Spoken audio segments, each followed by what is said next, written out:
Hello everyone! So, welcome back dito sa ating channel. So, bago tayo matulog, magsikahan muna tayo. So, anyway, kung meron tayong kayong mga partner na mga Egyptian, so ano ba yung mga dapat nyo expect? So, especially kung meron kayong balak na mag-move dito sa kanilang bansa or makikitira ka sa mga biyanan ninyo, okay? So, dapat talaga yung magiging advice ko dyan, una pa lang is dapat kilalanin nyo maigi yung ugali ng inyong mga husband. Okay? Para at the end, kasi gaya ng sinasabi ng iba na, syempre, pag nag-asawa na kayo, lagi na kayo magkasama, doon nyo talaga makikilala yung isa't isa. 'Di ba? Especially sa kanila guys, napaka-close nila sa kanilang mga nanay nila. So, pag sa akin kasi, sa nakikita kong problema, meron kasi akong kakilala na ang naging problema nila is yung nanay kasi syempre pag nakikitira ka sa bahay, yung minsan 'di ba yung mga sinasabi nila yung biyanan is mga paepal, 'di ba? So hindi naman lahat. So minsan talaga yun yung nagko-cause ng problema. So meron din kasi yung mga Egyptian, lalo yung mga lalaki talagang chine-cherish nila yung mga mother nila. So love na love nila yung mother. So dapat kung yung asawa mo ay kino-consider din yung kung ano man yung mga suggestion mo or kung ano yung mga bagay na hindi ka komportable, okay? Kung meron kayong mga argument or hindi pagkakaintindihan, especially kung makikitira ka sa bahay ng mother niya, okay? So dapat hindi lang yes for peace yung asawa mo na yung kung ano yung sinasabi ng nanay agad, yun agad yung pinapaniwalaan.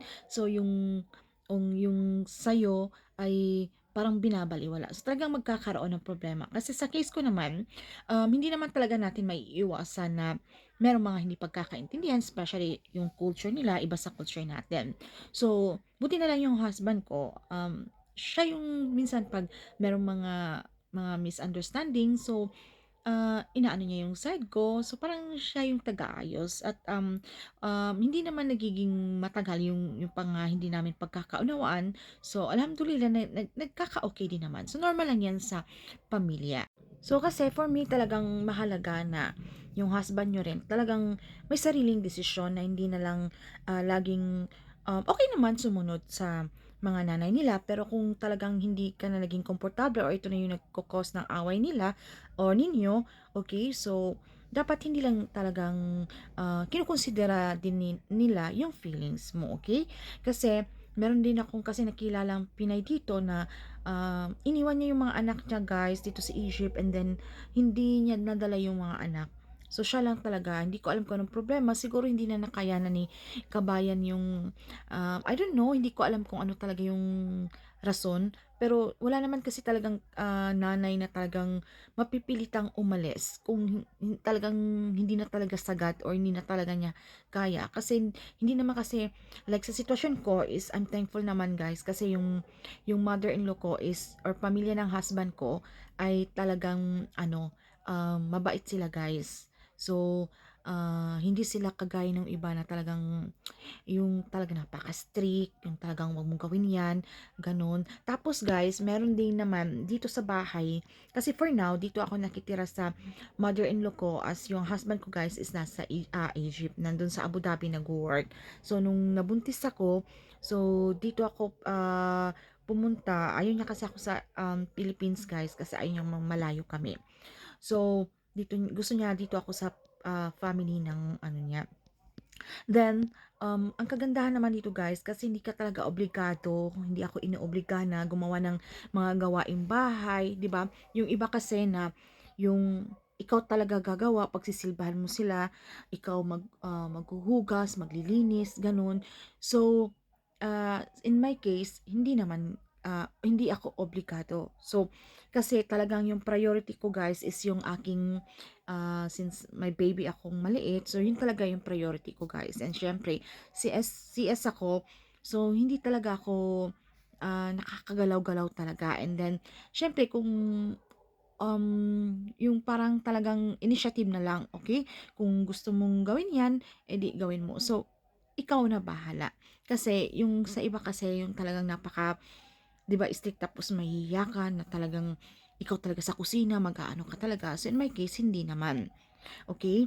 So, dapat yun yung ikukonsidera mo, dapat maano yung, malawak yung pag-unawa mo, okay? Hindi ka madaling ma-stress, hindi ka madaling maano, kasi nga, iba-iba yung culture natin sa culture nila, okay? So, baka sa konting ano lang, mag-give up ka na, 'di ba? So, ayun. And then, yung second, yung ano ko, is yung kung magko-convert ka ba, kasi syempre, sa akin naman kasi, kung magko-convert ako, hindi naman ako pinush talaga ng asawa ko, guys. Kasi nga, ang gusto niya, yung talagang 100% na talagang willing ako with all my heart, na talagang dinidedicate ko talaga yung puso ko, na gusto ko talagang maging Muslim. So, yun yung gusto ng asawa ko. Pero kung hindi naman, hindi niya ako pinilit. So, hindi ako nagpa-convert. Pero, yung anak namin, automatic na talagang magiging Muslim yun, guys. Okay? So, kung ikaw, dapat mong i-consider na, halimbawa, kung ayaw mong magpa-convert, meron din kasing mga asawa na gusto nila na talagang magpa-convert ka. Okay? And then talagang mag-aano ka ng abaya, tapos mag-hijab ka. Yun yung ano, yung merong mga strict na mga Egyptian. Okay? So dapat kung ikaw, kung ayaw mong masyadong kung ayaw mo magpa-convert, so pwede yung dapat pag-usapan niyo yan, okay?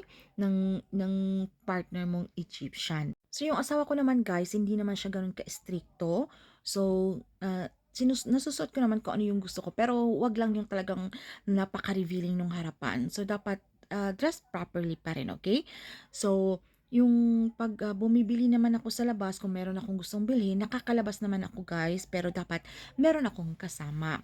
Hindi ako nakakalabas na mag-isa dahil una, itong city na tinitirahan namin, which is yung itong Swiss city, guys, dito sa Egypt, ang ano talaga nila, yung language nila talaga is talagang hindi sila masyadong nakakaintindi ng English, okay? So, mostly talaga Arabic yung mga tao dito, iilan lang nakakaintindi ng English. So, talagang ako, pag lumalabas, kailangan ko talaga ng translator.